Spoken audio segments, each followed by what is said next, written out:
Okay guys, I got a 2022 Toyota Camry. I'll show you how to reset the maintenance interval.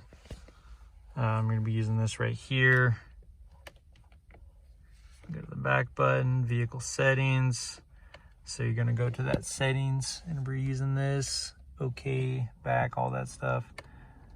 Vehicle settings, scheduled maintenance, reset, and reset complete. That's all you do, very easy. This is the back button right here, and then you're just gonna use this.